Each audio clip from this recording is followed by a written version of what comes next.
Coming up, WorldPride in DC, Zohran Mamdani's momentum in New York City, Trump's big beautiful bill, and how you can join the socialist fight. But first, Mayor Bowser guts critical services with the new DC budget. Hello, everyone, and welcome to the MDC Dispatch. I'm your host, Tony, and I'll be bringing you the news and events from Metro DC DSA. Subscribe to our YouTube channel and be on the lookout for a new Dispatch episode every first and third Sunday of each month. Let's dive right into a critical update. The new DC budget. Capitalism's rising star, Mayor Muriel Bowser, shared Grow DC, her fiscal year 2026 budget, this week. While the sparkly new budget name gives off a positive vibe, in reality, Bowser is gutting critical services to DC residents, including kicking over 25,000 people off of Medicaid. While she claims these DC residents would be switched to other healthcare plans, in reality, their premiums would skyrocket, making any type of healthcare needed unaffordable. She doesn't stop there. Once again, Bowser is attempting to repeal Initiative 82, the legislation that ended tipped minimum wage and created one wage scale for workers regardless of their industry. This means tipped workers like servers, bartenders, and salon workers get a higher, more livable wage while helping raise them out of poverty. Bowser not only desperately wants to repeal Initiative 82, her budget would create a sales tax holiday for restaurants, giving businesses a boost but reversing course for workers and sinking their economic lives into financially unlivable situations. Bowser keeps rolling with the hits. In her budget, the MPD gets a $30 million increase to not only hire more officers, but, and get this, create a new horse-mounted unit, because that's just what our city needs, cop cowboys on horses. Bowser's business-friendly and anti-worker budget goes further by pumping $90 million towards the redevelopment of the RFK site, which is part of the proposed deal to bring the commanders to the district. And what's even worse, Bowser's going after TOPA again, or the Tenants Opportunity to Purchase Act. As a reminder, TOPA provides tenants with the right to come together and buy the property before the owner tries to sell it or issues notices to vacate. In her budget, the mayor is attempting to reform it, making it easier for rich developers to scoop up and buy property while cutting residents out of the program based on their income and standing. And it means more than 70,000 households could lose their right to fight back against negligent landlords. The budget's grossest move of all, repealing DC's sanctuary status. Not sure what that has to do with spending, but perhaps the provision had to be hidden in a much larger bill to pass. Sanctuary status, if you don't know, allows immigrants to come forward with abuse in the home or workplace without fear of deportation or arrest. The repeal would cast countless working-class immigrants into the shadows where they can be exploited and abused by the mayor's imperial clients. In Bowser's budget, big business wins, while DC workers and residents get fleeced. Grow DC? It's more like no DC, and DC residents are going to be saying no to this budget. For starters, tomorrow morning, June 2nd, locals will rally at the Wilson Building to demand the protection of sanctuary status. On June 4th, the restaurant and service workers will testify to prevent the repeal or freeze of Initiative 82. Find the links below to join and watch for more actions in the coming weeks. Not content to let Mayor Bowser do all the dirty work, Councilmember McDuffie is trying to force through emergency legislation to freeze the tipped minimum wage and prevent workers from getting their raise that the people of DC voted for as a part of I-82. We have 4 votes to stop the bill. Janice Lewis George, Brianne Nadeau, Matt Fruman, and Zachary Parker are on our side. But we need one more vote on the council to block this attack on workers. So DSA and Jobs with Justice are asking residents to call Robert White, 202-724-8174. You can find talking points linked below, but even just a 5-minute call telling them to vote no and stand with tipped workers is enough. We turn our eyes from the imminent crisis in DC to a ray of hope on the horizon. The DSA's own Zohran Mamdani is gaining momentum in his bid for mayor of New York City. Zohran is running a campaign based on concrete progressive policies such as freezing rent on stabilized apartments, free city buses, no-cost childcare, city-owned grocery stores, a comprehensive plan for the city that in some ways mirrors Bowser's Grow DC, but to improve conditions in the city for residents, not degrade them to enrich the owner class. After raising $8 million in mainly small campaign contributions, Zohran is really giving the Democratic Party establishment a run for their money. So much so, they've had to wheel out the corrupt former governor, Andrew Cuomo, in attempts to stop Zohran from the progress he would bring to the Big Apple. While Cuomo brings name recognition to the table, he also brings an ongoing Justice Department investigation regarding his handling of the COVID pandemic as governor, when over 52,000 New Yorkers died. Along with the criminal investigation, Cuomo also appears to be a serial sexual predator and has multiple accusations of sexual harassment misconduct. He's the natural successor to the current corrupt New York City Mayor, Eric Adams, and would be his spiritual second term.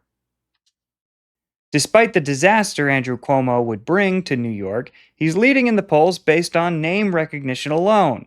However, Zohran Mamdani has a strong second place showing and is gaining fast, still with time to snatch victory from another corrupt New York leader. We at the MDC Dispatch urge national progressive leadership such as Bernie Sanders and Alexandria Ocasio-Cortez to endorse Zohran and encourage other candidates running to drop out to consolidate support behind him. There's also volunteer opportunities such as phone banking at zohranfornyc.com. June is Pride Month, where the community comes together to celebrate LGBTQ plus culture and camaraderie. 2025 marks a very special year for DC, which is hosting the 50th anniversary of WorldPride, which started in May and is extending into June.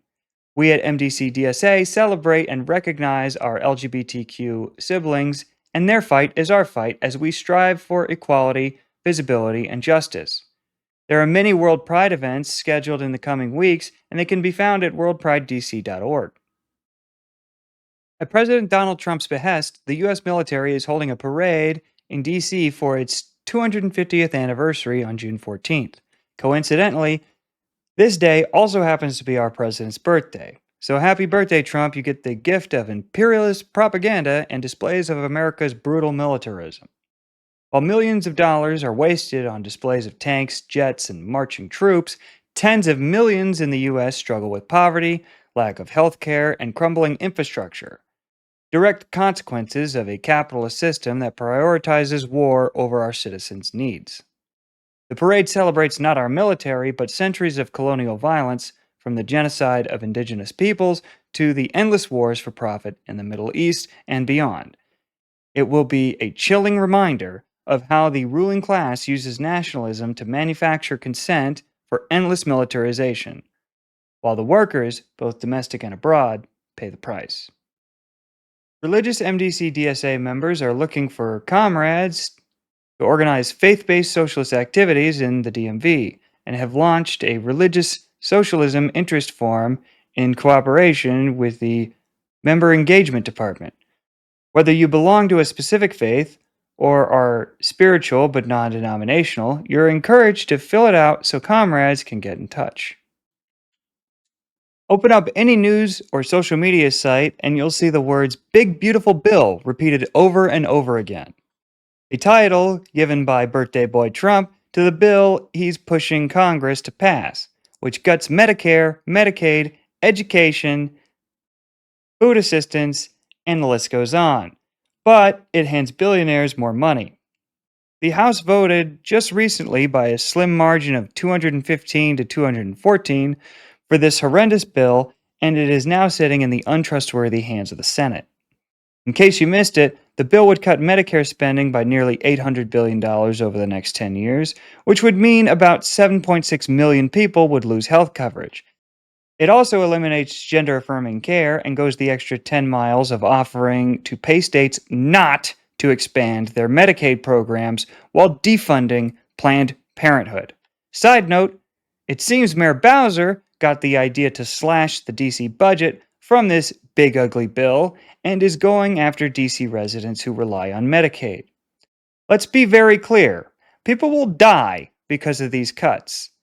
What's more, these draconian slashes do not provide enough savings to pay for rich people's tax cuts. Oh, and about those tax cuts, approximately 60% of them will go to the top 20%, and more than a third will go to those making over $460,000 per year. There are additions, but not for the people. Trump and the Republicans are pushing for $4 billion to hire 3,000 Border Patrol agents, 5,000 Customs officers, and 10,000 ICE officers and investigators. There's even a budget line for a $2.1 billion signing and retention bonus. Defense wins even more. $150 billion of new money will go to Trump's Golden Dome for America, restocking the U.S. ammunition arsenal, border security, and expanding the naval fleet. Anyone else getting flashbacks to Reagan's Star Wars program? It's clear the only winners for this detrimental budget are the rich, while the government's secret militarized police and defense are armed and further strengthened. As Lisa Featherson recently wrote in Jacobin, the GOP is still the party of sadistic oligarchs, not populists.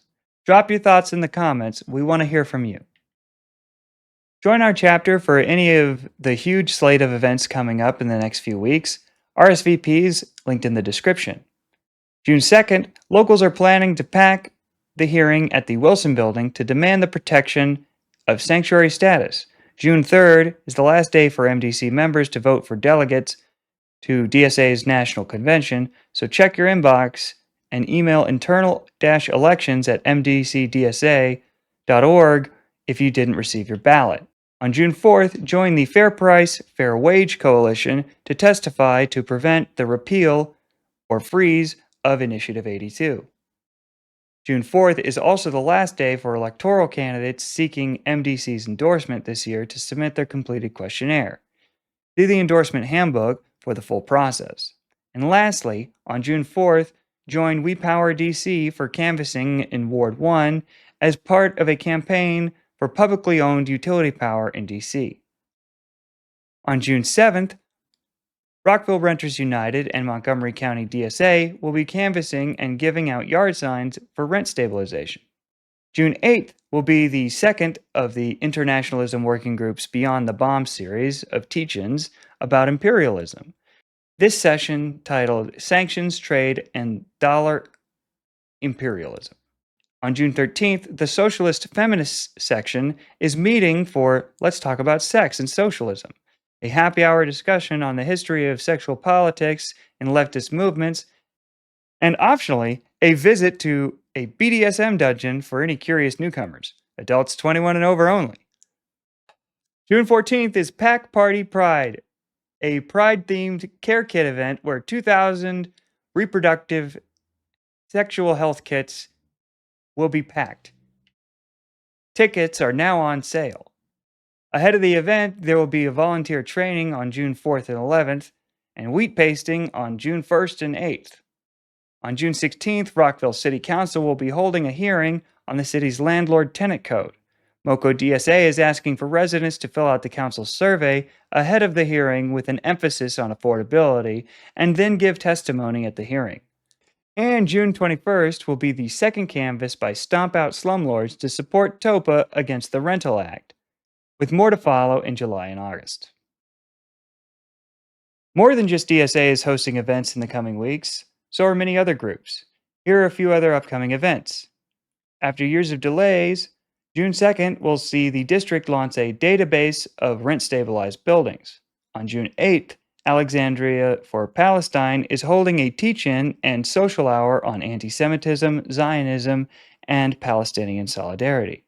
Finally, on June 14th, Free DC and Harriet's Wildest Dreams are hosting DC Joy Day, a community celebration to make it clear that DC communities are about connection and joy, not fear or weapons of war.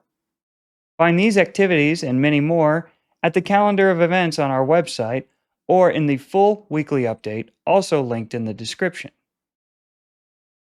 The Democratic Socialists of America is growing.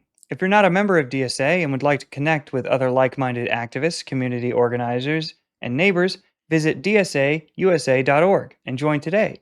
Metro DC DSA is the third largest chapter in America with over 2,000 members. We are very active in the community and have groups focused on labor, tenant rights, LGBTQ rights, environmental activism, and much more. DSA is the largest socialist organization in America, and we'd love to have you as a member. These and other stories, along with links and sources, can be found in the Metro DC DSA Weekly Update newsletter, which you can find in the description. This production has been a collaboration of members of Metro DC DSA. Look for new videos on the first and third Sunday of every month. I'm your host, Tony. A better world is possible.